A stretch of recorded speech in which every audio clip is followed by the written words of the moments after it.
welcome to Watchers of the Wall. Joining me, as always, is Drew Dar. What up, what up, what up? And we're back for Season 6.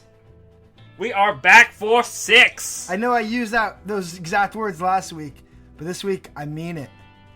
Episode 1 aired yesterday. We watched it, and now we're here to talk about everything that happened. The Red Woman. Yeah, episode 1 of Season 6, The Red Woman. And boy, was there a lot of Red Woman. Too much. Honestly, too much. Oh my gosh, gross. I don't know. Did you ever end up seeing The Witch? The what? The movie, The Witch. Oh no, you were gonna send that to me. Yeah, I still need to do that. You would be a little more prepared for that gratuitous old woman nudity had you seen The Witch. There's a brief reference. That's true. Another great witches gross thing is the comic by Zack Snyder called Witches, Wythes. Super good graphic novel.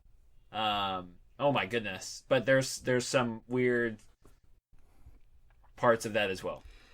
Yes, so some gratuitous grandma nudity. Yeah, grandma grossness. Yeah, for sure. It was super weird. Your grandma's grandma. Well, Melisandre does seem to be a few centuries old. So, maybe there's some grandbabies in there. I don't know. So should we just dive right in? Yeah, let's just dive right in, because that's all I've been waiting to talk to you about, all day. Yeah. So let's just pick up right where we left off.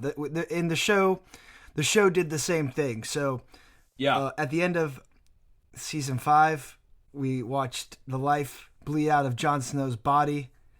We pick up in season 6, close to dawn, it seems, the morning after.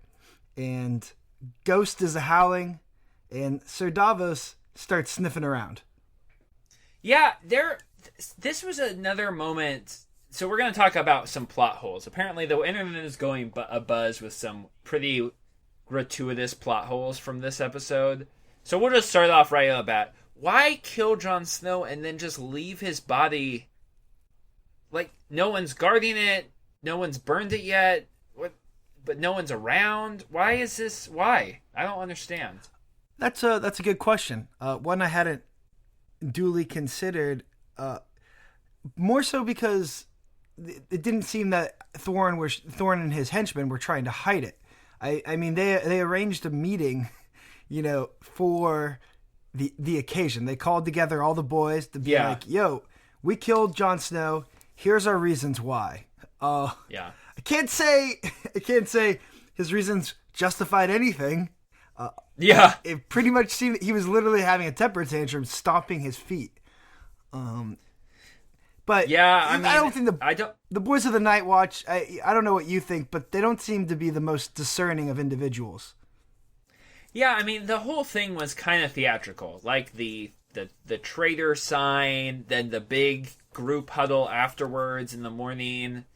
Thorne not backing down. So I guess if we're going to explain this and not buy it as a plot hole, then it would be they left the body there as like a symbol of, they weren't trying to hide this or make this like some behind the back thing. This is very much, the showrunners talk about this. This is the killing of Caesar, right? This is Brutus in the Capitol stabbing Caesar in the back and then going out on the parapet and saying like, "Listen, guys, yeah, I killed Caesar, so it's time to move on." Yeah, which is exactly the strategy Thorne seems to employ here. And again, like I said, he's got a bunch of rapists, thieves, and maybe a few semi-honorable men. But an easy group to sort of sway off the path of rebellion, and surely lots of bloodshed. I mean, that would basically decimate the Night's Watch completely if they took up arms over this. I mean, there's 40 of them left? 50? I mean, they are already pretty much a non-existent entity. They don't have many men to spare. Yeah, they have 0 men to spare besides Jon Snow. But thankfully, they do have a little extra mutton. They do. They have a. And if Sir Davos is going to make a deal, he's not making it without Muddin. When you're heading, I love that Thorne, because he knows the political nightmare he's sort of put himself in, and because he's not an idiot, he's like totally playing with Davos's. He has no choice. He has to play Davos's game, at least for the time being. I mean, choice one, yes, is to lure them out, whether it takes Muddin, the Red Woman. What Thorne was going to offer it all, but you'll notice that on his walk up, all of the crossbows are already armed, and latched up, ready to fire, aimed at the door. So I have a feeling that the moment that door cracked open, the only thing they were sending through to the other side was a sweet kiss to the Shadowlands. Yeah, that's probably true. It's. I mean, but I still Thorne think is, the reason Thorne is he complete doesn't scum. He's gonna take out anyone heading south. He doesn't want word of this getting out. Oh no, for sure. No, Davos is dead if he leaves, which Davos well knows. But Thorne still has to politic a little bit, right? He's not a complete idiot. He's not going to just break down the door right away. I buy the idea that he has to play it a little cool. He can't afford to lose many more men over this. They do have them at a choke point with this whole like door, room. There's a dire wolf in the room, so he can't. He would like not to have to come to blows over this. So if he can sneak off Davos and then murk him on the way back south, that he'd much rather do that. Yes. I certainly see where Thorne's coming. He doesn't want to huff the door down. It's again, it's going to cost some lives, maybe even his own. So not ideal. Let Thorne, sort of sit out here. I mean, they're at Castle Black. What's the worst that could happen?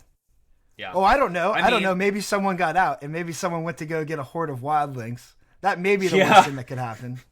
Tormund Giantbane is the last thing you want banging down your door in the next couple hours, and that is exactly who is coming. Yeah, I mean, he's already tried it once, and the only reason he failed was a certain Jon Snow. You may remember him. He used to be on the show. So yeah, it doesn't look good. If the wildlings, if Ed gets to the wildlings, that's pretty much it for... It seems like the wildlings would pretty much head straight for Castle Black, doing whatever they think needs to be done, at least getting a little vengeance. So I think it's safe to say, Ed, our boy, he's coming back with the wildlings in tow for a little action at the Castle Black. Wait. So you keep mentioning this name, Ed. Who the crap is that? Drew, that's a great question, and one that I'm prepared to answer. With my latest segment... Don't I know you? Forgive me, my lord. Why do I have to forgive you? Have you wronged me? We've met before, Have we? Strange, I've forgotten. So, this segment is, we have a lot of friends we've met in our travels through Westeros and Essos. And, sometimes it's hard to put a name with a face. So let me go ahead and give you a little refresher on our old friend, Ed Tolett. So Ed is the guy who immediately gets a much larger role in the script in this episode, now that Jon Snow is down, and he kind of is the one helping Sir Davos take charge of the situation, right? Yeah. Jon Snow doesn't seem to have a lot of friends at the Wall, perhaps just Ed and these two other fools who happen to get locked in the room with his body. And... Ed, he's got a long history with Jon, though, and you can see kind of why they're so close, and why you recognize him, but can't quite remember where you've seen him before. So let me catch you up. First of all, his nickname is Dolorous Ed, which is just because he's got a really pessimistic attitude. Well, being that his buddy is dead on the table, I think that pessimism in the Night's Watch is probably acceptable. It's kept him alive, and he's survived through some pretty freaky stuff. So we met Ed back in season 2. So he's been on the Wall with us. He's got the long hair. If you don't know who I'm talking about by this point, you may not have seen the actual episode. He's the only other dude other than Thorne and Davos with lines. So. Ed, he was over at Craster's Keep back when Lord Mormont that's right. Was murdered and Craster was killed Good old-fashioned mutiny. So he got held up with a couple other guys who were faithful to the Night's Watch, and it took him a while to make it back to Castle Black. But he did manage to survive Craster's Keep. And then, he was the first one to answer Jon Snow's call for bodies to go get revenge. You'll remember back in season 4, I want to say, Jon Snow takes a group of brothers of the Night's Watch and goes and just wipes out every one of the men who mutinied at Craster's Keep. That's right. To make sure that no one was there to tell them that there's only like 65 dudes up at Castle Black instead of like 10,000 like Jon Snow had told them. So Ed, he goes back, helps him wipe out everyone at Craster's Keep. Proves himself in battle. Next time he gets a shot in the Battle of Castle Black, and his shot is running the defenses on top of the wall. You may remember. Yeah. Jon Snow had to take a little trip downstairs to restore order once the wildlings breached the castle. And our boy Ed was the one who not only took control of the tower, but he also was the one who dropped the scythe, which is that big epic anchor. That thing was so awesome. Yeah. So, he commanded that squadron. Pretty commendable. And then finally, as if he hadn't proved his worth in battle, he actually survived Hardhome. Was he at Hardhome too? He was also at Hardhome. Oh my gosh, poor Ed, man. Ed has seen the worst of it, and he's lived to tell the tale. Yeah, he's not going down now then. He's fine. Let's hope not. Let's hope not. So that's our boy Ed. He's battle tested. He's been in almost every major conflict with Jon Snow. Obviously, you can see why he's loyal to the death. I loved the line where he was like, "If you don't want to die tonight, you're in the wrong room." Basically. Yeah, that was the best line. Yeah, I honestly, the more I think about this little coup that Alliser Thorne has done, the more stupid it feels, right? Like, I was making the comparison only because they make the comparison in the post show between this and Caesar. But let's be real. Like, this is not that situation. Like, Thorne is sitting on the other side of the wall. We've got thousands upon thousands of wildlings who are all pretty much BFFs with Jon Snow. They are effed. Like, there is no situation where Alliser Thorne is not effed after this. Like, he is dead. Yeah, I agree. I think that in this show, we're used to seeing hatred and bigotry go unpunished. But, like, this is just a case of outright bigotry, right? I mean, this guy just hates wildlings. Face value. Yeah. He's not going to give any one of them a chance. And because of that, he made a really stupid decision. And he's going to be punished with a full-on sacking. Yeah, I think every one of the mutineers is totally dead. And I think it'll be one of those, Pip's going to die, and it'll be like one of those heart-wrenching death kid moments. But, man, yeah, there's just no way that Tormund Giantbane doesn't just execute everyone. I'm not even that worried about Thorne dying, but really, we all want Ollie to die. And we all deserve to watch it. We all deserve that satisfaction. I know. Even if Jon Snow isn't resurrected, I need to see these people die. Yeah. So let's talk about the other major aspect of this, which is Melisandre's arc in this episode. Mm-hmm. She comes in, right, just like bundled up. She looks completely broken. And then she apparently just goes up to her room and collapses, right? Takes off her little magic necklace thing, and crawls under the covers and pretty much, I would assume, just despairs. She slinks.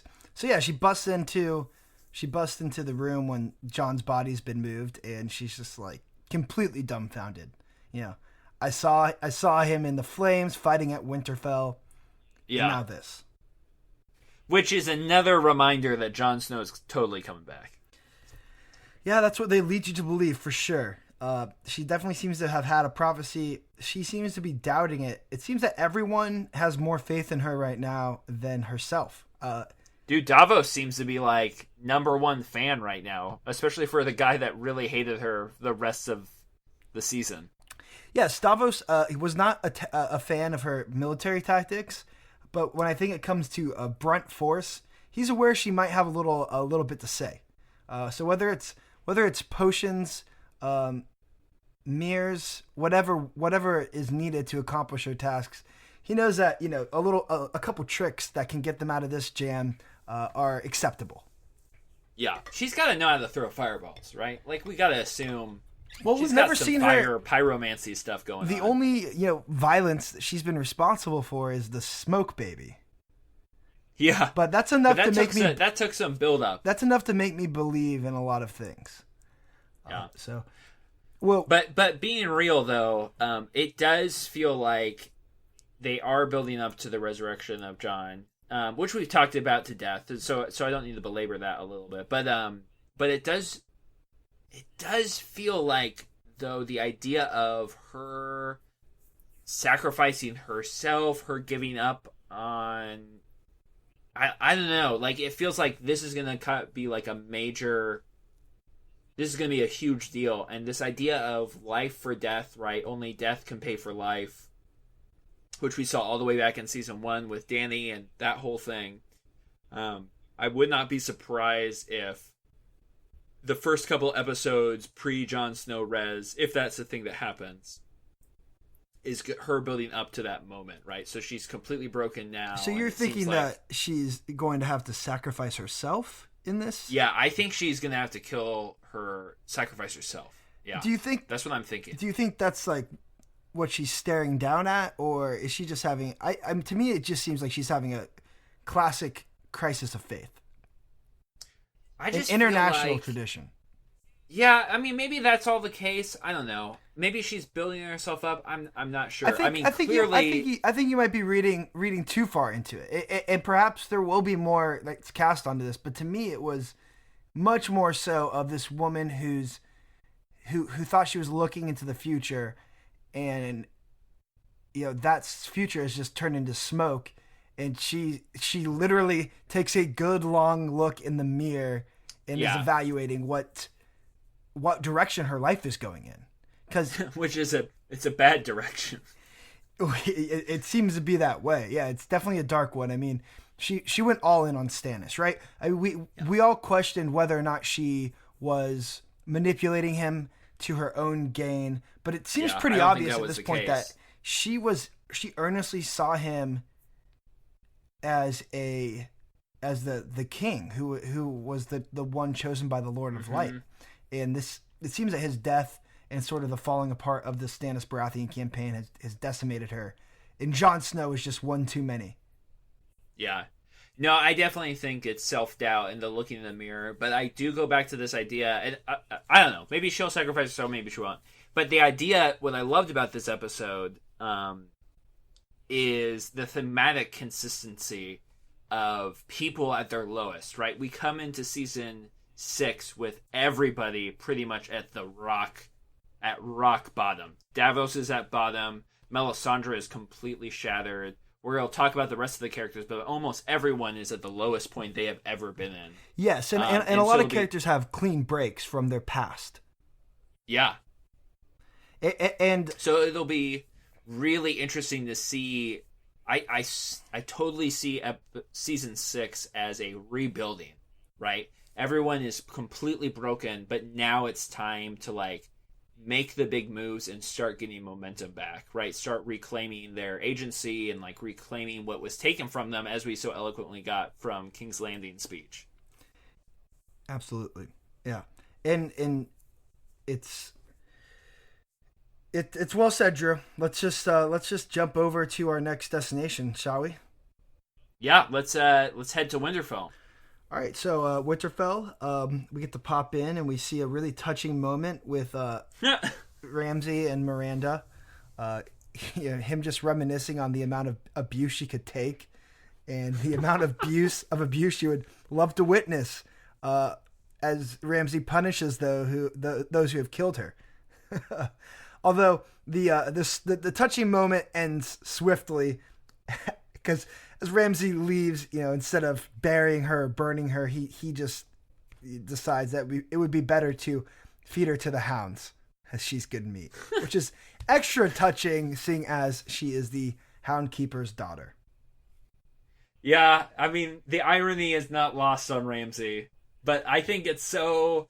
I mean, he is such a caricature at this point, right? Like, we have so many nuanced, fully fleshed out characters. I love that the writers aren't afraid to just fully embrace Ramsey as... He is a complete sociopath. Yeah. I mean, you can almost, like, really clearly outline his fetishes at this point, which is just F with people. Just mess with them. But in ways that require you removing their limbs piece for piece. Yeah. Although Roose throws in jab after jab in their little discussion, family chat post Miranda death. Holy cow. Yeah, he is pissed. Roose basically lays it like on the line. Roose is he's a brutal dude.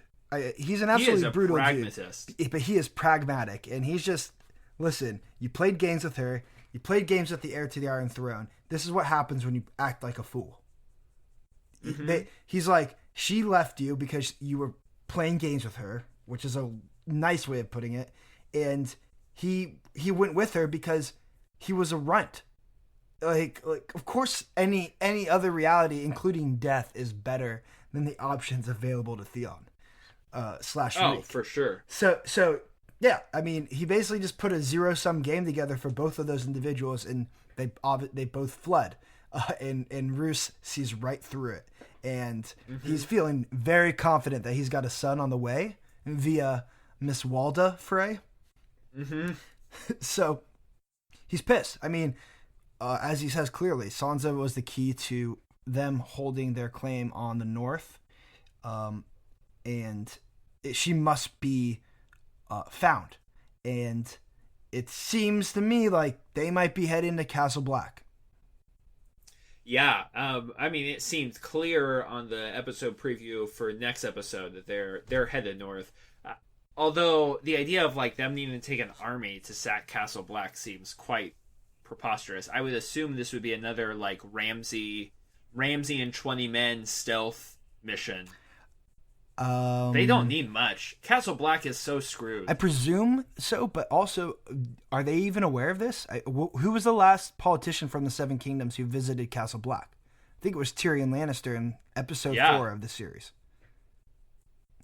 No, I guess they wouldn't be aware of it. They also probably aren't aware that there are thousands of wildlings south of the wall. Yeah, conveniently placed between them and their beloved castle. Yeah. There is a huge moat of bodies between Castle Black and Winterfell. I can't imagine anyone knows. No one's looking north.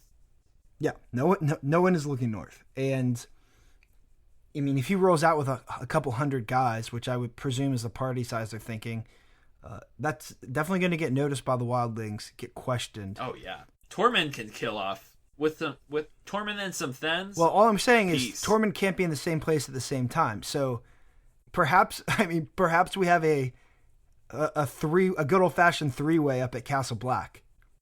Oh. Wildlings coming from one side, Ramsey from another, and Thorne with his tiny dagger coiling up between his legs. Yeah. Oh my goodness. So good. Anyway, yeah. So it looks like an early season clashing point that we're going to get very quickly is going to involve Ramsey and the wildlings meeting each other at Castle Black, where Jon Snow's body, Sir Davos, Alistair Thorne, Ghost. I mean this could be like an early season collision that's just massively delicious.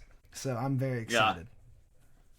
Get excited, man. I'm very excited, which brings me to the most exciting scene from the week. Oh my goodness. How much did you scream when in Sansa and Theon's break from Winterfell? I was giddy. I was giggling like a girl.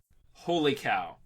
Yeah, and that's something to be proud of, Drew, because there's no more two bad to the bone characters on this show right now perhaps, than Sansa and Brienne of Tarth. Oh my gosh! Throw in Podrick in there as well. Podrick the badass.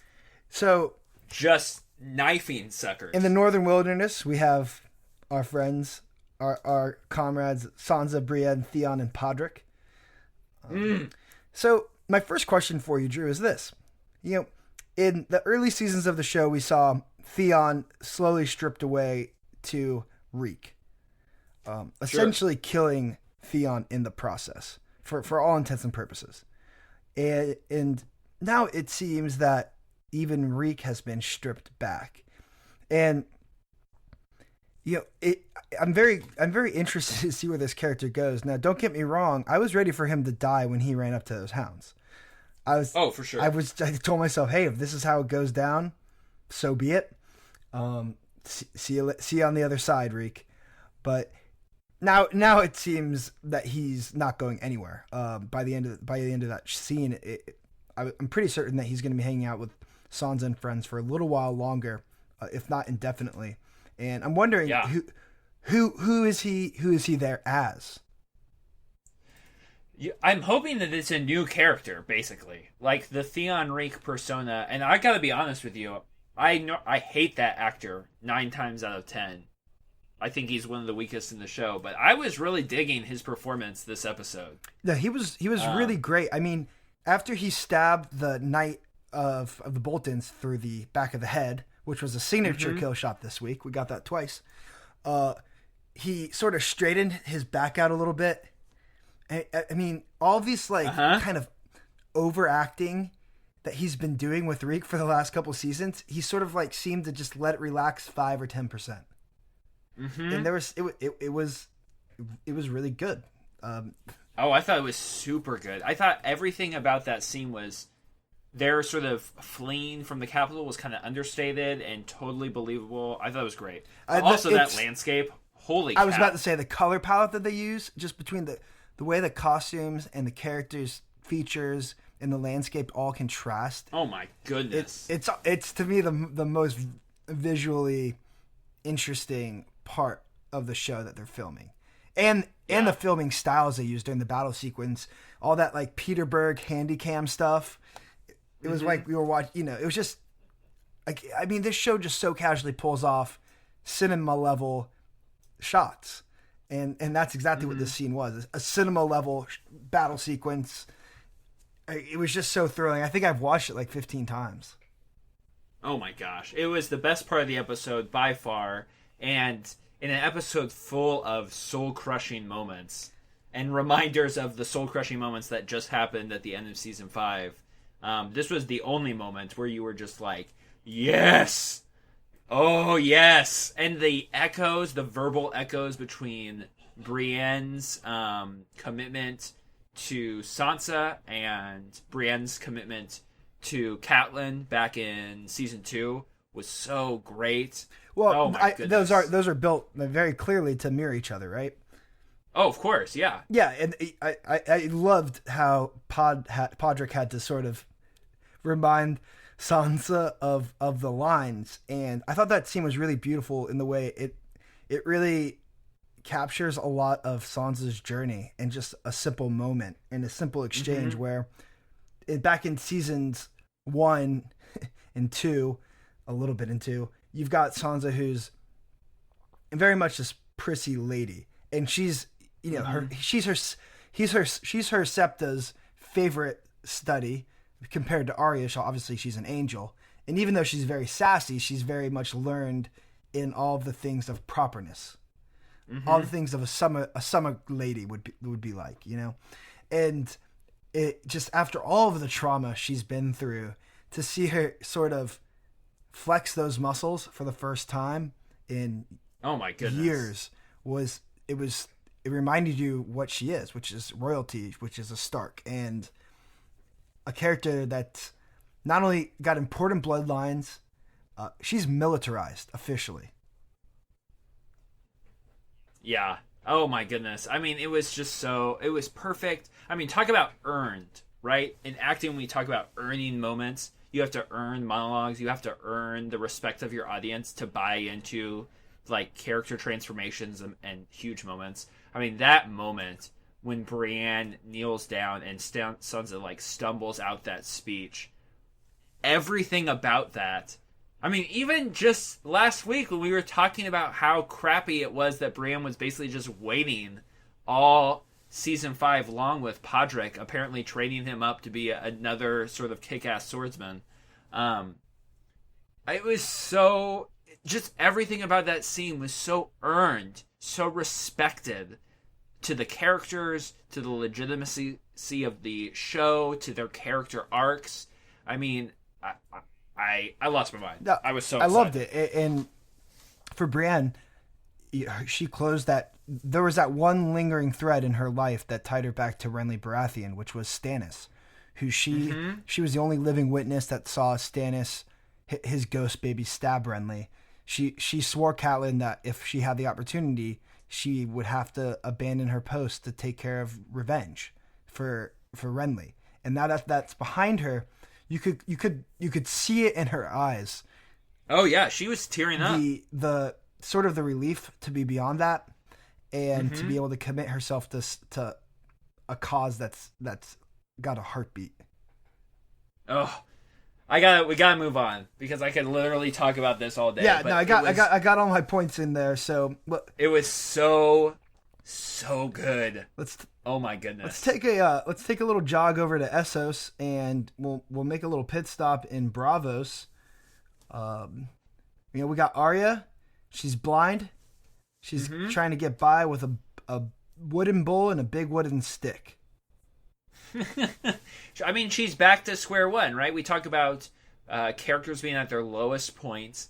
This is the lowest Arya is at, right? She's broken. She is destitute. She is blind.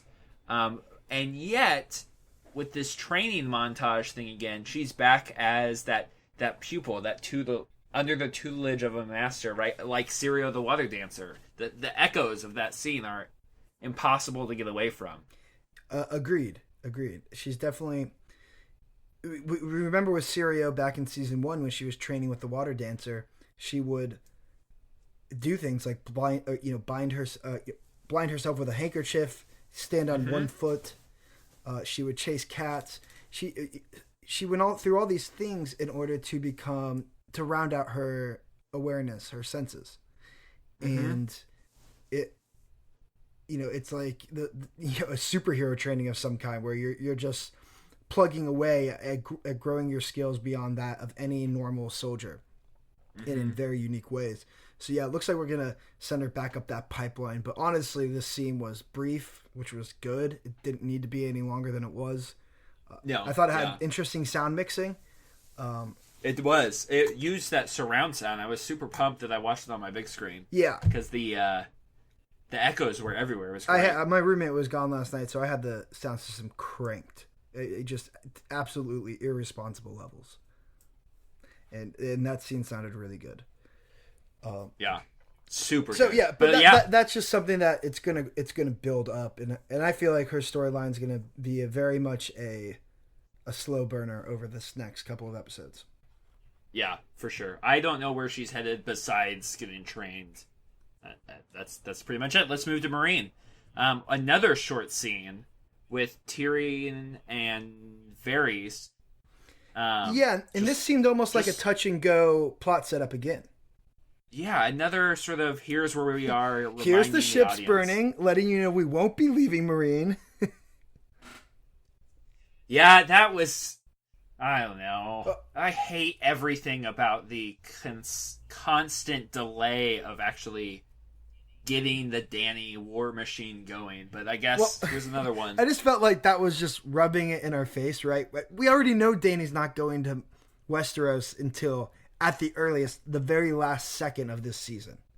There's no possible way. At the earliest. And burning all of the ships in the harbor was just like a very in-your-face way of breaking that news, right?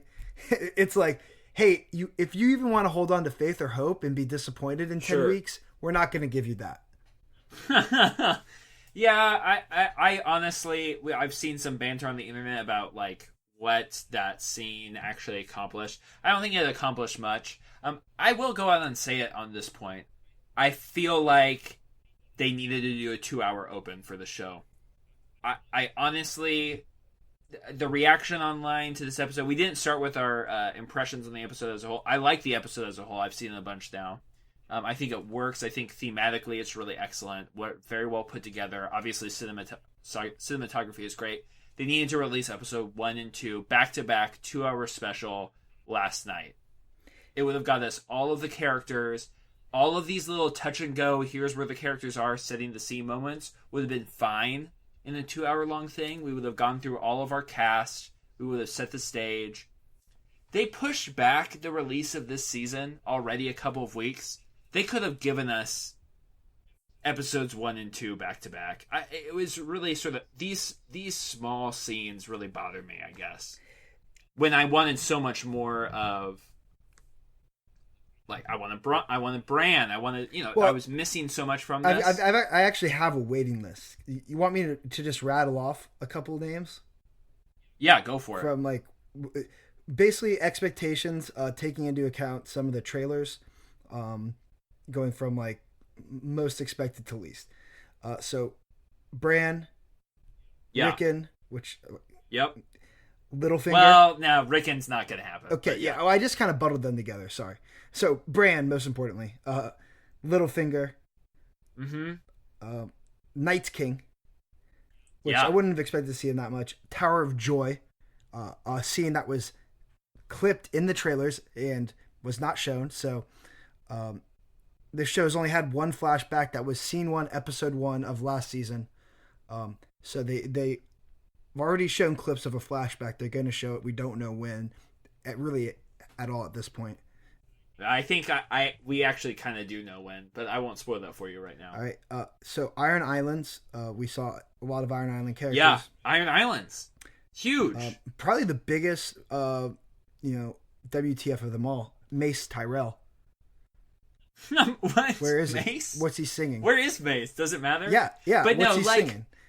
This is why I wanted Tommen a 2-hour season. also. Like, they needed to open with Bran. We haven't seen them in forever. And they needed to set up the Iron Islands thing. We know that's a huge player. Dorne got 0 time in the trailers for good reason. And yet we got, like, a ton of wasted Dorne time.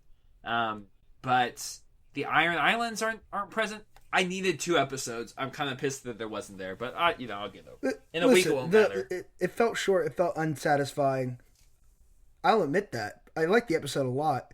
And Drew, I hate to break it to you, but they're not going to do 2 episode premieres. They need to. They're not going to. This is HBO. This is the cash cow. If you got 10 cards to play, you don't play 2 in the first hand. Yeah, but I don't know. I mean, if you want to break this down just purely pragmatically as a business model, you got to understand HBO is trying to untether from cable. Yeah, for sure. Like, they're talking about reducing Game of Thrones hours, not expanding them and giving them more. I mean, they didn't even send out screeners to any press. So that's how they're doing it this season. Nobody knows. Yeah. Nobody has any idea. Yeah, I don't know. Anyway, we can move I understand what you're back saying. To our recap, for sure. But I just had to get that off my chest. I understand what you're saying. I mean, and you sort of talked over it, but also we never saw Tommen, which is really, really unusual. Oh yeah, Tommen is a huge thing. We didn't see the. I thought you were saying. I thought you were saying Rickon. No, I said that at first, but at the bottom of my list, because I kind of forgot about him too, I put Tommen. So I got to him last. Yeah. But yeah, Tommen sure. also was out this episode. Yeah, there were too many. I wanted to, but that's okay. Next week I won't care about having 2 episodes. I'll have both of them. So hey, this is part of the pain and pleasure of Game of Thrones. This isn't a show that just hits you in the pleasure center, buddy. It makes you work for it. Yeah, you got to earn it. You've got to watch like characters you've invested dozens, if not hundreds, of hours loving, cut down senselessly by their coworkers and stuff. So yeah. So let's go back to our recap with the Dothraki Horde, which second only to the Brienne scene was definitely the best part of this episode. Wait, I do want to bring up something though. Back in Meereen. Oh, okay, yeah, shoot. Which is the Red Priest that we see in Meereen. Oh yeah, they're present, and you know the episode title always does play a factor in the thematic content of a episode, in large part the season as well. And last year we saw religion become very popular in King's Landing with the Faith Militant and such. So we see a Red Priest now here in Meereen, and you'll remember Tyrion and Varys saw a Red Priestess earlier on their journey. In Volantis. I think. It was in Volantis, way back before they, rolled over to Meereen and Tyrion got abducted and everything. So she was, this Red Priestess back then was preaching to a crowd that Dany was the prophesied savior. Then in this scene, the Red Priest seems to be preaching that the savior has, that Dany has abandoned their people. So. Right. Oh, something to keep an eye on. Maybe we'll see the Red. I mean, when it comes to Tyrion and Varys, I think the question going forward for them is what's going to be their action that keeps them in this show. What are the problems going to be that they're actively involved in solving? It can't just be the Sons of Heartbeat. It's going to have to be a multifaceted plan of attack. So. I don't know. The Sons of Heartbeat are a serious threat. Yeah, I mean, they're a serious threat, but I don't think that it's just going to be a binary relationship where it's just Tyrion, Varys versus Sons of Heartbeat. I'm not going to be surprised if we see the Lord of Light in that religion become involved as maybe a tri-point in trying to absolve this conflict. It would be ironic to see Tyrion properly manipulate religion to his favor after Cersei's complete bungling of that very same issue. That would be gorgeous. A season earlier. That would be very good. Like, this is how you do it. But we sort of diverted when we got there. You got to sort of get some things off your chest, but that was again sort of like Arya, just a very short scene that basically delays action to later episodes with those guys. Yeah, for sure. It's like, I guess we can't. Like, again, Game of Thrones, they're not gonna go episode 1 without trotting out Peter Dinklage for a little lap. Oh yeah, you got to. No. But really, what we could have used more laps of was Daario and Jorah. Really? They were great. I thought, I kind of liked, them just going around. Daario just kind of talking to Jorah as if he's like just this old dude he's eventually going to be like. Yeah. His sort of like future self. That was hilarious. Yeah, no, I thought they were really enjoyable.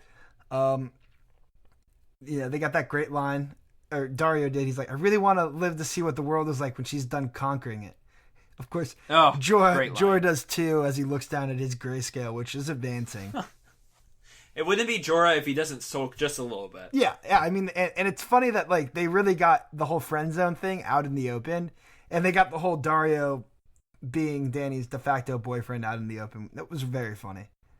That is really hilarious, their relationship. I'm looking forward to them as sort of like our Brienne Podrick companions on the quest. Yeah, and Jorah and Tyrion were great last year, so I like Daario a lot. I'm more than happy to get some good scenes with him. And then I will say, like, all of the people pissed about like how the hell did Jorah find that ring in the middle of nowhere? Dude, I could have found that stupid ring in the middle of nowhere. It was clear they were orbiting Dany on the mountainside, hundreds if not thousands of horses with that small patch of untouched land. Like, come on now. Yeah, it was actually beautifully realistic. It was incredibly realistic. Another incredibly gorgeous on-location shot. Holy cow. Yeah, which brings us over to the Dothraki, who, I mean, they just do. I've missed them so much. Oh, I loved everything about those scenes. I mean, beyond the great setting, you've got the chickens burning. You've got wives screaming for witches' heads to be cut off. You've got lists of the 5 greatest things in the world other than seeing a beautiful woman naked for the first time. I mean, that was so good. It is unbelievable how much I missed them. I'm so glad to be home. Break open the aged tarts. Have a bite on the house. Pour yourself a glass. Oh my goodness! Pour yourself a glass of goat's blood or whatever they drink. They were so indulgent with those scenes. I mean, we talk about scenes that were really short and kind of ineffective, but oh my gosh, I loved every minute of the subtitled Dothraki banter. Yeah, they never would have gotten away with that in English. No, it was so good. 5 things that are better than seeing a woman. Unbelievable. Killing a call. Well, yes. Killing a call is certainly the number one thing. Breaking a wild horse. Oh, yep. No, for sure. And everything, seeing it register on his face, like, completely acknowledging, like, that is better. and taking their idols back to Vase de Thrak. Yes. Well, we'll just agree that seeing a beautiful woman naked for the first time is among the top 5. It's among the top 5. Not the top 3, but certainly in the top 5. If me and like my closest buddies were running a blood horde, I feel like those are the conversations we'd be having. Oh, for sure. You know the writers just had a blast with every minute. Like, you're really going to give us 6 minutes of uninterrupted Dothraki man talk? This is the best. Yeah, and you gotta love it too, because of course Dany's just sitting there letting them look like assholes, knowing that she'll soon enough reveal that she is completely fluent. As they're like prodding her for being dumb. It's like, no. That's Dany's move, though. Dany's move is, I know all the languages, but I'm gonna play it cool until I can use it to my advantage, which she does. She does save her own skin. At least temporarily, which is smart. Yeah, before she gets dressed down, literally, instead of verbally, she rolls off all of her titles, which they couldn't give 2 clips about, until she gets to the part where she's like, "Oh yeah, you should be married to Khal Drogo," and they're like, "Well, we know where we're taking you. You got to go back to the retirement home for widows." Yeah, I mean, we mentioned this, I think, in our Season 5 recap, but you gotta remember, Khaleesi's, upon death, don't take over Khalasar's. If you recall Season 2, like, they were flipping out that was her big move post-Dragon Birth. They go back to Vaz Dothrak, and they live with the other widow Khaleesi's until they die, pretty much. Yeah, and that's their we move. don't really know what the living conditions are there, the quality of living. You would think they'd be good, but at the same time, they're kind of cut off from their bank, which was the conquering and pillaging of others' lands with their cow. Uh-huh. So, I don't know. Those wives who were really eager to chop off Dany's head were equally eager to drop her off at this widow retirement home. So, oh, yeah. It's got to be gross, but... Seems a little grimy. But what it's good is it buys her time, right? Much better than living as a slave. Yes, yeah. And she's pulled like the one man card they respect in that horde, which is you cannot lie with another Khal's wife, no matter his actual living status. And you gotta like how the guy had complete respect for Drogo too. He's like, oh yeah, I'm sorry to hear. I had no idea. Everybody loves Khal Drogo. Yeah, they knew his Khalasar had disbanded. Did they? That I'm sure that was known. No, they said they did not know. That was a specific thing they talked about. Really? Mm-hmm. That's hard for me to buy. But anyway, I guess 40,000 horseback soldiers don't make too big of a wave in the Dothraki Sea. On the great grass sea. I just like to think that like they're just so wrapped up in talking about, you know, different sexual experiments they've been involved in. They never even get to the whole like how did you get here aspect of conversations. they're just they're busy making lists. They're busy writing for BuzzFeed. Yeah, for sure. Top 5 recipes for calming down the Khal. No, it's not working. Okay, on to the next. So, shall we move on to the last stop on our trip through the episode? Well, we got a couple more spots, but yeah. So, we got to talk King's Landing. Yeah, we got to talk King's Landing, right? Yeah. Once the place where dreams are made of, now it's looking a little decrepit. Yeah, it's kind of like purgatory at this point. A personal hell for Cersei. Yeah. So yeah, you got that great scene with Cersei just that look on her face as as Jaime rolls back into shore, clearly with a coffin behind him. And it's obviously got Myrcella, who we saw die in the end of season 5. And the acting by Lita Headey is just incredible there. Top notch. I mean, just watching the pain wash over her face, it's literally, you couldn't write dialogue to cover for that. Yeah, and the dialogue they did give her when she's with Jaime is so... I mean, I hate Cersei, and I was like, damn. Yeah, well, when she explains her dark mind, you can see where the drinking habit comes from, right? Oh, yeah. The fact that she insists on dwelling on images of her mother and daughter, their bodies rotting in the catacombs, that may lead one to crack open a bottle of the white at 11 a.m. Yeah. I can see how she came to that. But it looks like Cersei and Jaime, they're pulling together, nothing like a little casual conversations about corpses. Yep. And effing everybody. We're going to take it all back. That was such a... Out of context, that speech is so manic and so psychotic. Like, screw the entire existence of the world. We are going to kill everyone and do it all for our own insanely selfish desires. I mean, these people have no right to have any power ever again. I would have to agree with you. Jaime, he's a great guy. He's got good intentions. He's completely worthless as a ruler. Holy... I could not... I totally bought this. I'm not as flabbergasted as you. I mean, what else is he gonna say, right? It's us against them, and I don't think I don't think he's gonna, just douse King's Landing in wildfire. But it's like this is where it starts, right? Like, it's at this point of lowness that we talk about how the thematic consistency for this episode is fantastic, right? Everyone's at their breaking point. Everyone's at the lowest point they've ever been at. And now we get to see how people rebuild. Cersei and Jaime, I feel like, are going to go on like this psychotic... They're going to burn out. I disagree. I don't see that. I actually see them rallying in a far different way. You really think they're going to pull together and manage to make something positive out of this? I mean, positive is a hard term to define in this specific conversation.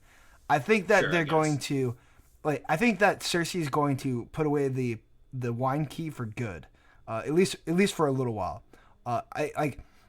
In a way, she was broken before emotionally, losing Joffrey, but now she's broken in a different way that has her.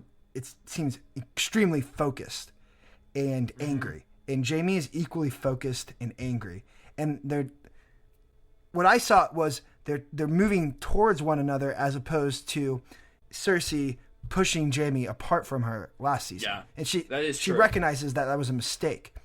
And I'm hoping that combination will lead to a little bit more productive actions. And I think that they're mainly going to be dealing with the High Sparrows. Now, I cannot predict where that conflict will lead, which I do want to talk to you about, because this was the first episode where I really looked around, and I'm looking at the High Sparrow, and I'm saying to myself, this dude's a psychopathic creep. Really? Yeah. I still love Jonathan Pryce. I think that's portrayal of this guy. I feel like that's what he's tricking us with his just British suaveness. It's like now, behind this calm demeanor, he's this dude who has literally no basis of which to hold Marjorie, and he's asking her if she's perfect, as if that's like criteria on which to detain someone indefinitely. No, I mean, yeah. That reasoning, it was a little weird, and I think what he's trying to do is sort of open her up, right? It's all about manipulation. They're trying to manipulate a confession so that they can,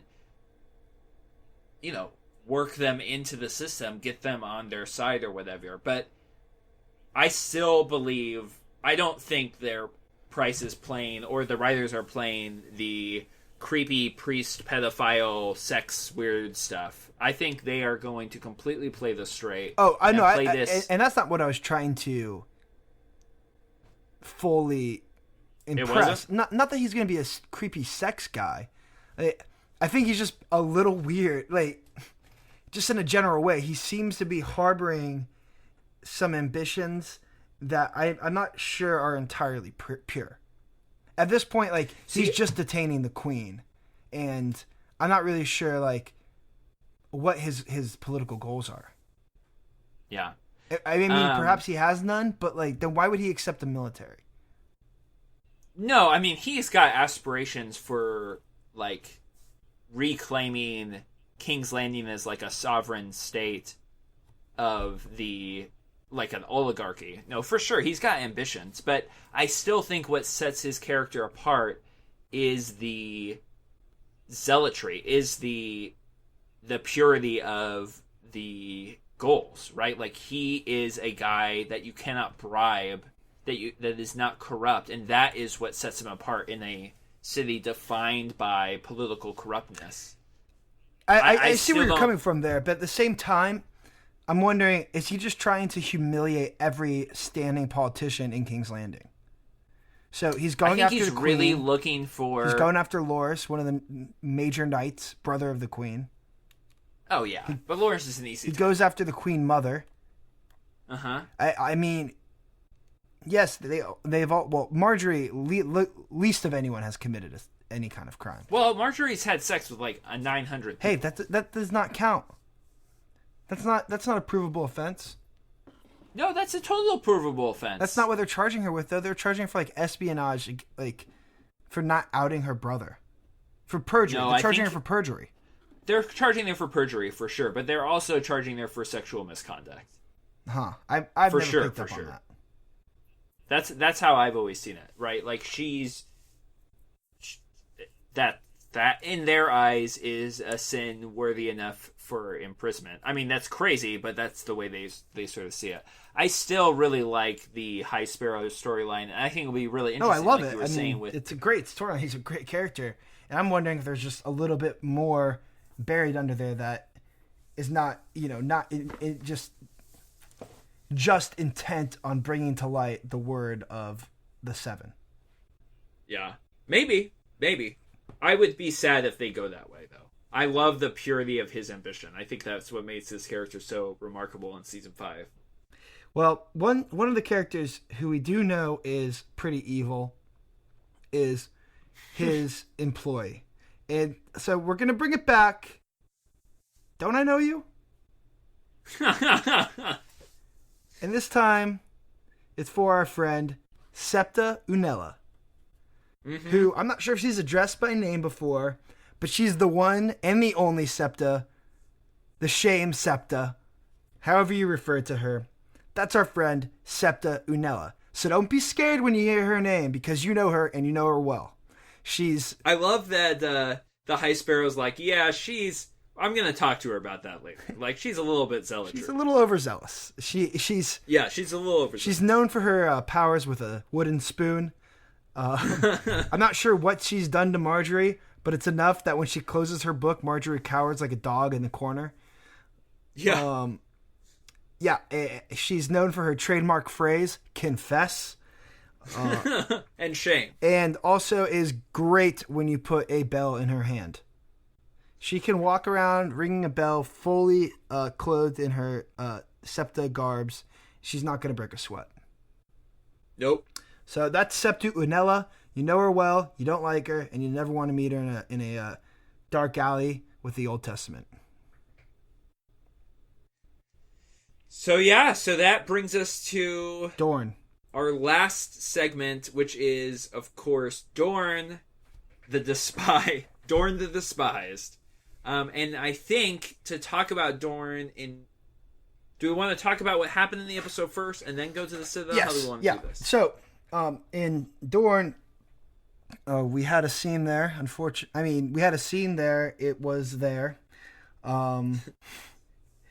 We've got Prince Doran. Prince Martell. Doran Martell, yes. Uh-huh. Prince Dorne of Dorne. Sorry, I'm the wrong one to say that. Yeah, so anyways, we all know what happened. He gets killed by Ilaria. All the guards just watch it happen. Unless they were already dead and just had their eyes taped open. Jeez. Which you wouldn't know. I wouldn't know. I wouldn't know because the show has not explained anything that's happening there. Which they kind of throw in our face. That was the only eloquent part about this scene is they throw back the idea of we never go outside the water gardens. We never get a sense of what Dorne is wanting, and Dorne wants blood. That's what Illyria yells as she watches her step-brother-in-law, I don't know, whatever. Brother-in-law. As she watches Dorne bleed out on the ground, right? You don't know what the real Dorne wants. Dorne wants blood. Dorne wants revenge. Apparently, he wants it's a cool idea. Blood of its royals. It's a meta commentary, right? Like, we don't have any clue what Dorne wants because we never get to see outside these things. For goodness sakes, on the map, when they fly over, in the opening sequence, they call the water gardens Dorne. They don't even have the dignity to think outside of that space in the opening sequence, whereas everything else is like Winterfell, King's Landing, Castle Black, the wall. No. Yeah, so they're the labeling water gardens are a Dorne. city as a whole region. Yeah, which is ludicrous. The only meta commentary I'm interested in is if that was a metaphor for them killing off the Dornish storyline.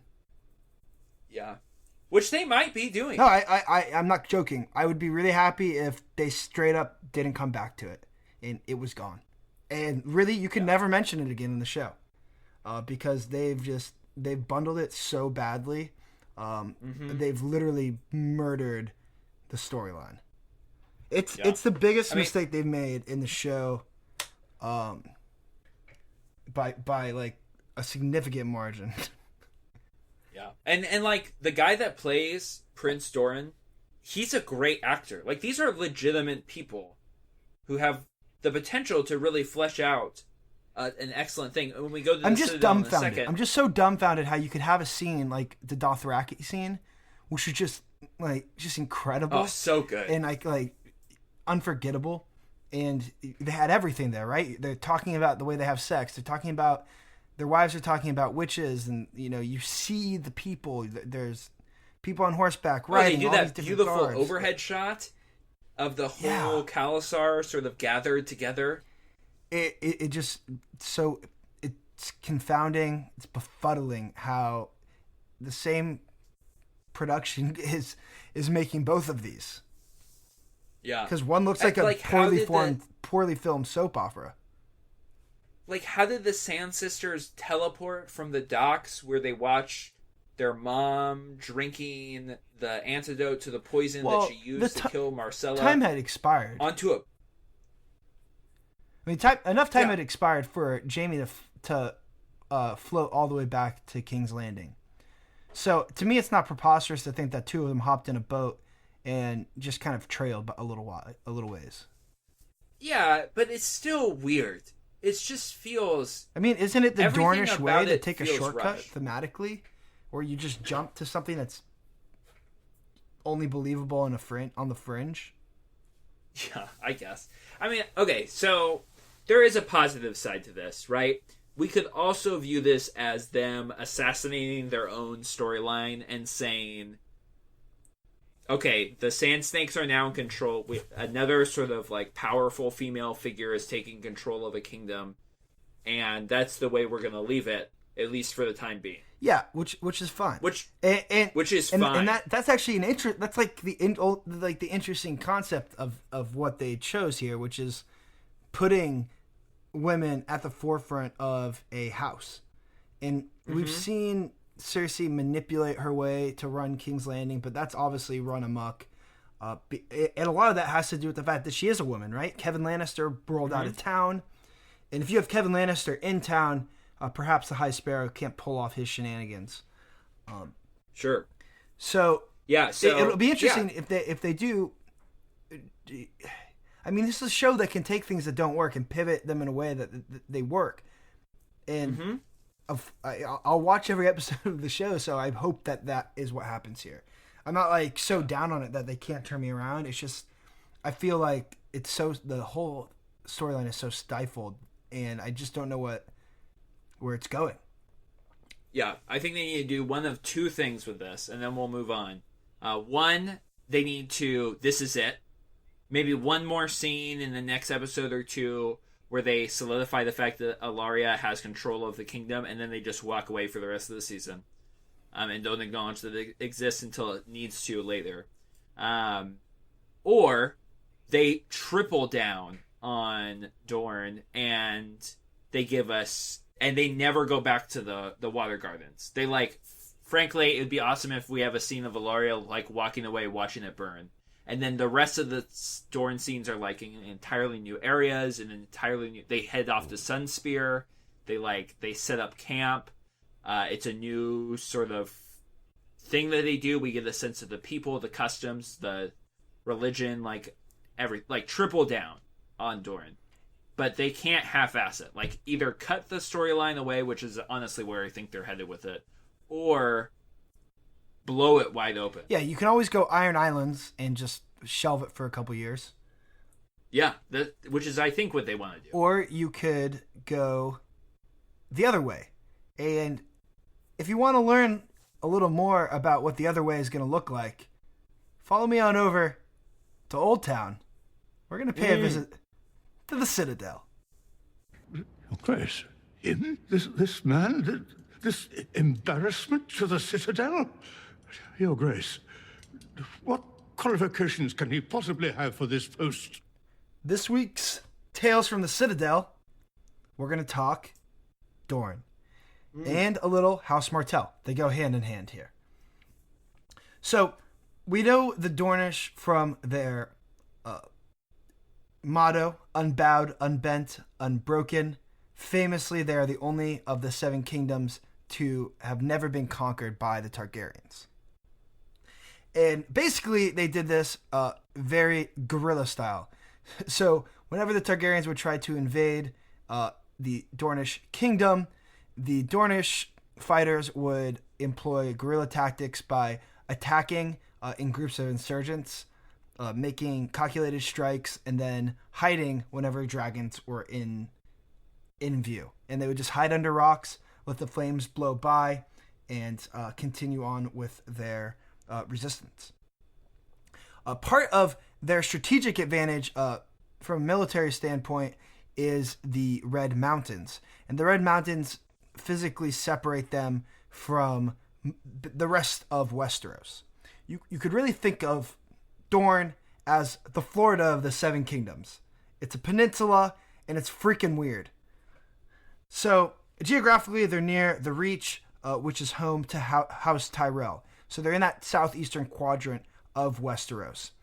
In fact, Dorne was the piece of land the first men and the Andals passed through on their quest to settle in the Seven Kingdoms, settle in Westeros.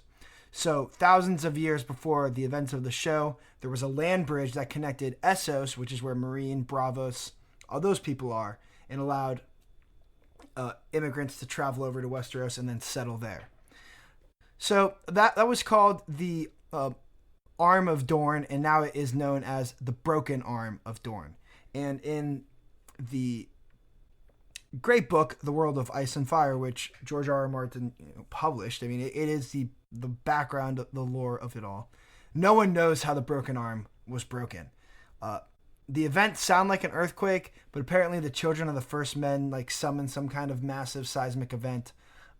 It's mysterious, and the land bridge exists no more. Ironically, the Dorne's closest analog in the Seven Kingdoms is Winterfell. This is funny, obviously, because one's a desert and one is the Great Barren North. But what they have in common is very much a sense of individuality, where they're going to be themselves no matter what others think. The people in the North have their way of doing things. The people in Dorne have their way of doing things. And they're sort of ambivalent, oblivious to the politicking of the Seven Kingdoms.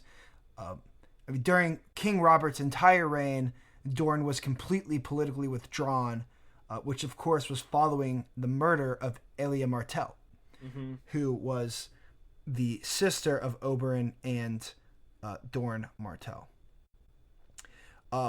Just a little more on the geography of Dorne, because we don't get a feel for it in the show, but in the world of Ice and Fire, they describe it vividly.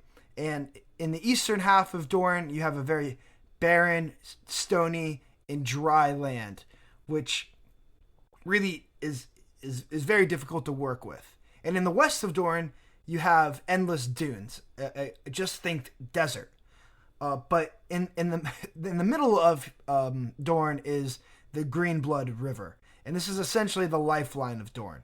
And most of the settlements are established on this river, which is what nourishes them. Obviously, I just described that most of the land is not very friendly, not very hospitable to settling on. So, of course, they find the river and they thrive there. And again, diverting from the rest of the Seven Kingdoms, these guys, the Dornish, make their homes out of like mud and stone, and it's all very much patched together. I mean, they literally, like, their strongholds, their castles, are made from mud and stone, and it would be very cool to see it, because it'd be a very different look from all the other settings we've seen throughout the series. And probably the most notable stronghold of Dorne, other than Water Gardens and where the House Martell is Starfell. And that is where Sir Arthur Dayne, also known as the Sword of the Morning, is from. And that is home to the sword Dawn, which is probably the most famous sword in the Seven Kingdoms. Mm-hmm. So that basically gives you a feel for the Dornish kingdom geographically. Obviously, I said, politically, they resisted the Targaryens for about 200 years, and then they finally joined to become the Seven Kingdoms. They joined as a Seventh Kingdom, allied via marriage. And this is an important distinction, because by allying via the marriage to the Targaryens, the Dornish were able to retain all of their unique ways of doing things. Basically protected them from like political sovereignty. So imagine if Florida or Texas weren't federally regulated, which you may argue they aren't. Some of these weird Dornish customs and laws that are so often referenced in the show are as follows. One rule: husbands who beat their wives will themselves be beaten. This does not matter what your wife does. Doesn't matter how she's hurt you. There is no beating of wives unless you'll get the same in return. They were way ahead on veterans' affairs. If you lose a limb in combat, you will receive lifetime healthcare benefits from your liege lord. Can't beat that. What? You have to lose a limb, but if you lose a limb, you're guaranteed medical care and food and shelter under Dornish law. So if you fight for House Starfell, they have to get your back if you lose your leg in battle for them. Weird. Another weird thing is during times of famine, they supply all the poor with bread and beer. I don't feel that needs any explaining. Got to give the people what they want. And finally, and most importantly to this episode, is there's a Dornish law protecting women in matters of inheritance. And what I mean by that, when I say protecting, is they are completely protected. It's called gender-blind primogeniture. And all that means is your firstborns receive primary inheritance despite your gender. So the firstborn, whether it's a female or male in Dornish custom, is given the mother lode when mom and dad die. And this is in effect for the ruling class, the Martells. And we know this because Dorne, Prince Martell, who was murdered in this episode, his mother was the previous ruler of Dorne, the Princess of Dorne. And her name is not known, which kind of shows another thing: the Dornish don't share information that's not necessary. So many of the historians of Westeros are very unaware of a lot of the activities that occur in the Dornish kingdom. Solid. So that's Dorne by the books. Well, at least by the book of the World of Ice and Fire, and some stuff from the shows and such.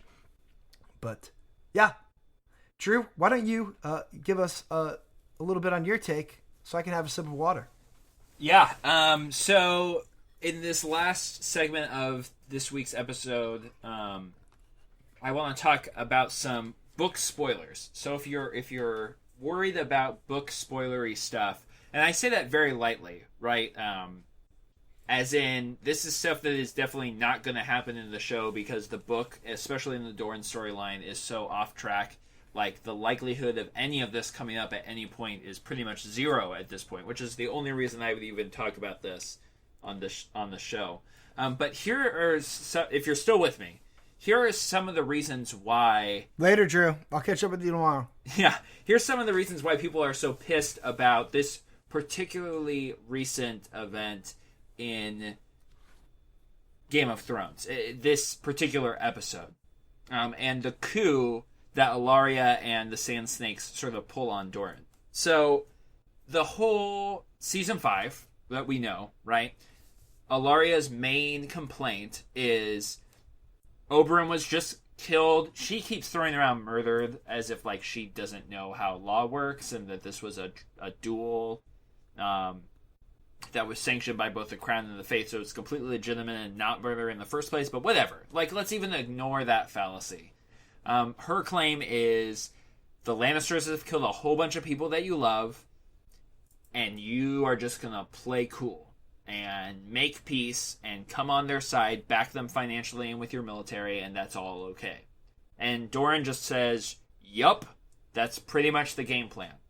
So he does the exact same thing in the books, except the whole time Doran is working with some of his posse across the sea in Essos, right? Remember what was his name?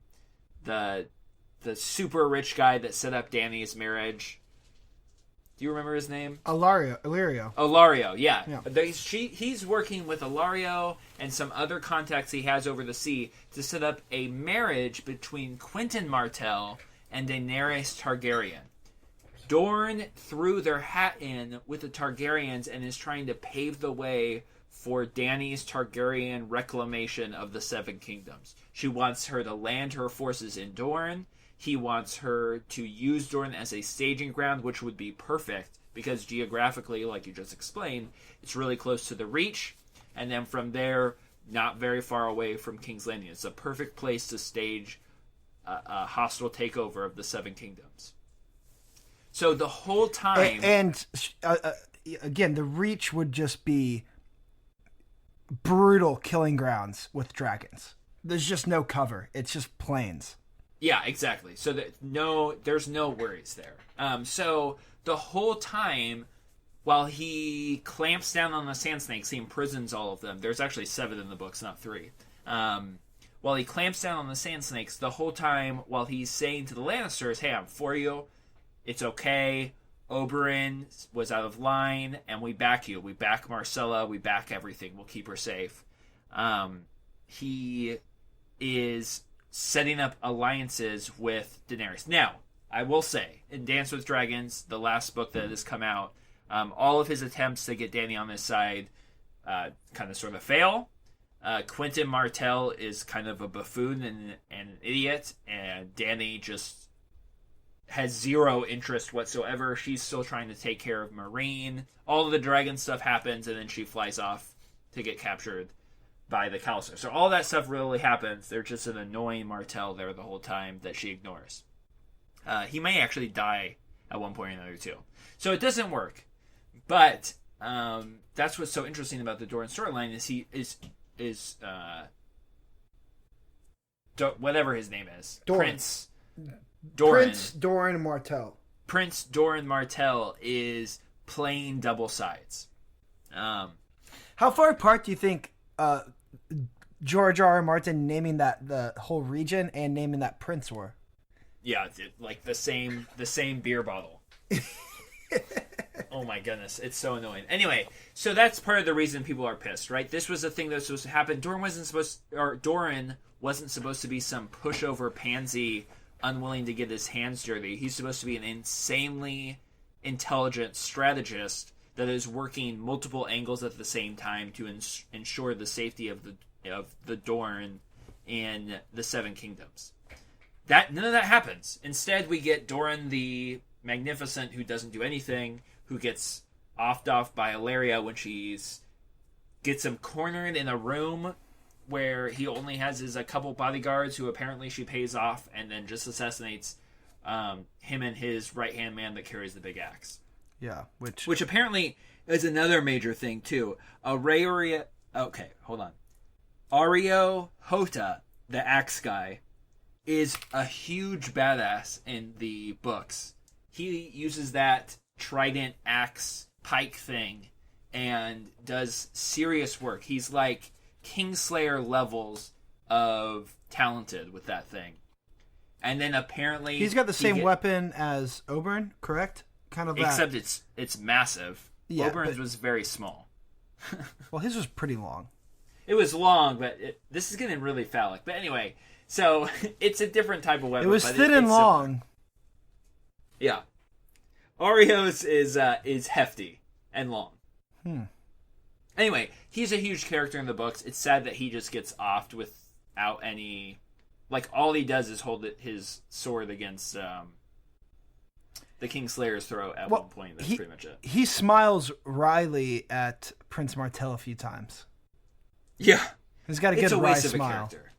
It is a complete waste of a character. And so that's what's sad, right? We've got all of this complexity on the Dorne thing, and instead we've got the writers scrambling to salvage a low storyline. And albeit, I like this turn of events more than what we were seeing at the end of Season 5, but nevertheless, it feels like they're really on their back foot with this stuff and trying to redeem this sort of botched storyline because they refuse to dive into some of the complexity of the Dorne storyline from the books. There's this whole thing where they're trying to actually put Marcella on the throne.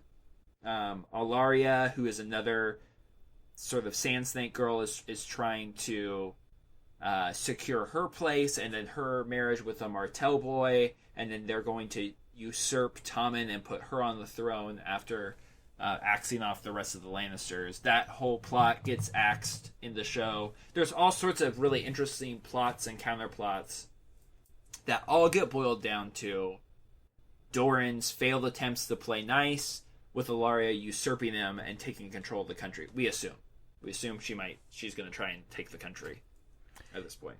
Yeah. Well, we'll see what they decide to do with all of this, right? We just kind of laid out everything that there is in the world of Ice and Fire to play with. And when I say, I'm not referencing the book there, I'm just saying just this whole universe. There's so much. But yeah, I don't see how they could retain any of what you just explained in the show at this point. I mean, they don't. They stabbed it in the heart. Yeah, they literally stabbed the Prince of Martell in the chest and then his son in the face. So they're done. They're not coming back. No, I mean, it's the Sand Snakes.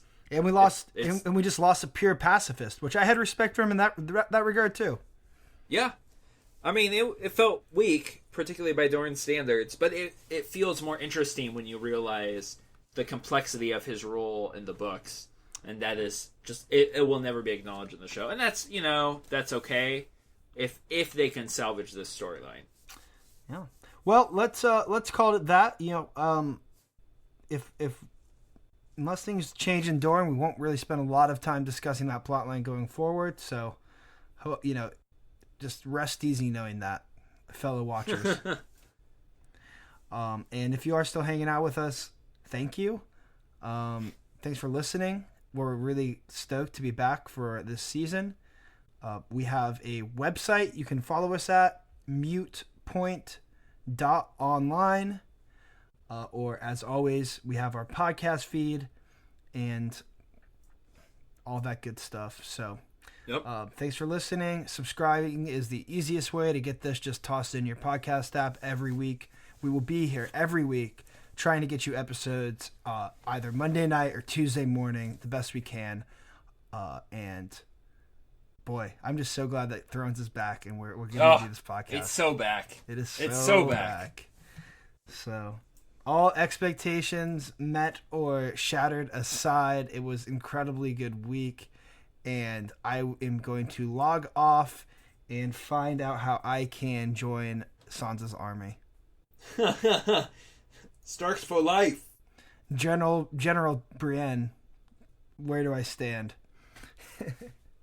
All right, we out. We out. Brothers, oh brothers, my days here are done. The Dornishman's taken my life. But what does it matter, for all men must die. And I've tasted the Dornishman's wife. I've tasted the Dornishman's wife.